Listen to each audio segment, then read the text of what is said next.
Aren't you excited? My father glanced back at me from behind the steering wheel while we were driving on a narrow road during winter. My mother sat beside him. A new life, leaving that old town behind. You'll have tons of new friends, a new school. Yeah, I know, I responded. To be honest, I was more stressed than excited. I was happy to leave everything behind. The school, the bullies, the shit weather. But at the same time, it was a big change. I spent my whole life there. Don't worry, Tom. It'll be great, my mother smiled at me. Yeah, my father agreed. But before we arrived there, we need to find a gas station. Where are we right now? I asked. I tried to look for some signs from the window, but I couldn't see anything because of the snow. Near Harwich, my mother replied. Never heard of it. It's just some small town, nothing significant. It's really old, and I think it's full of criminals. I don't think we should stay here for too long, to be honest. Don't worry, Father said. Just 5 minutes, and we're going. If the GPS is right, there's a gas station just around the corner. He parked the car there, then looked at me. Want to come? Yeah, I think I'll buy a bag of chips for the road. I'll check out the store too, Mother replied. As we were approaching the store, we saw a homeless man sitting near a bench, drinking some rum. Watch out! This place is full of murderers, he laughed. You wouldn't want these Supreme God idiots to kill you. What are you talking about? I asked. Don't worry, Tom. Just a drunk homeless man. My mother dragged me away. Yeah, of course, the old man sighed. Don't listen to the drunk homeless man, kid. But remember me if you're dead. I warned you. We reached the store. The door cracked as I opened it, and a musty smell hit me as soon as I stepped inside. The store was dimly lit, with rows of dusty shelves and an old, dirty counter.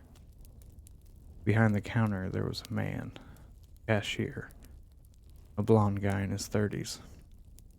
He looked awfully skinny. I could see the shape of his skull. He was so pale. I think he looked sick. Good evening, I greeted him. Evening. He glanced at me for a second, then looked back at his phone. What a rude person, I thought. As I walked deeper into the store, I noticed that the aisles were cluttered with a variety of items, some of which seemed to have been there for a very long time. The products looked like they had been forgotten, and their packaging was discolored and worn. The air felt thick and heavy. The lighting in the store was poor, and I had to squint to make out the labels on the products. The walls were lined with grimy posters and signs that had become faded with age. I saw a corner of the store that was blocked off by a tattered curtain.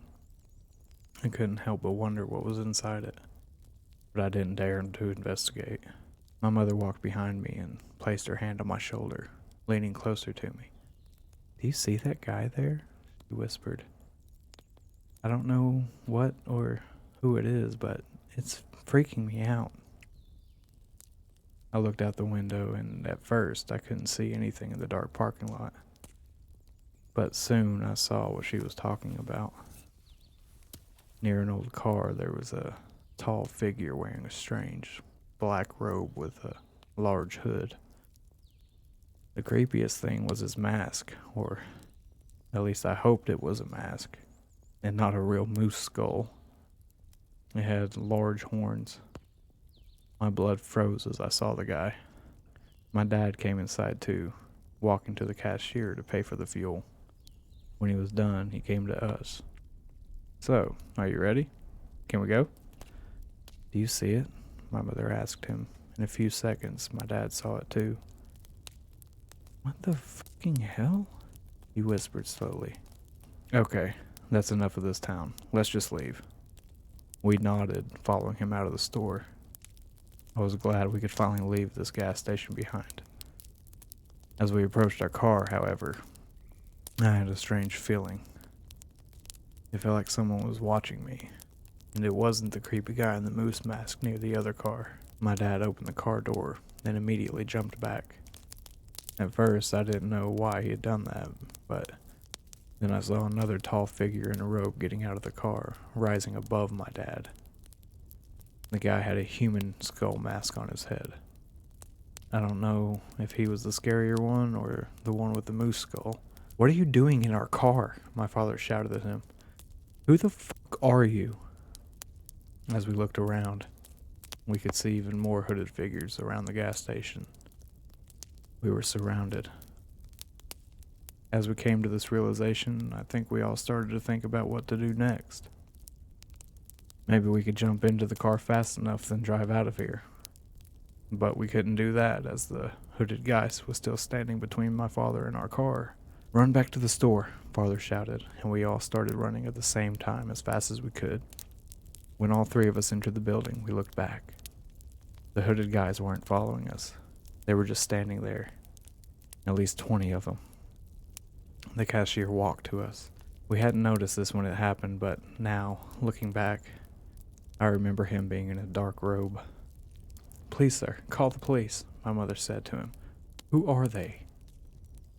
"Sacrifices need to be made to the supreme God," the cashier said, then put a horse skull on his head, wearing it as a mask.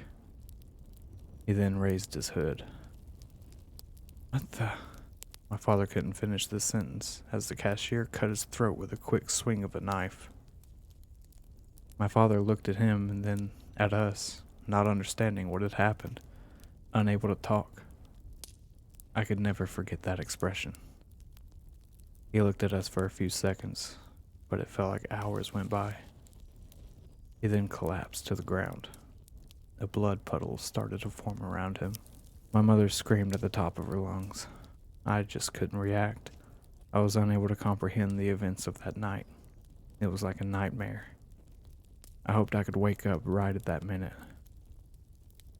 As I looked out the windows, I could see other hooded figures had started approaching the store. Then they came inside. One of them grabbed me, another one grabbed my mother.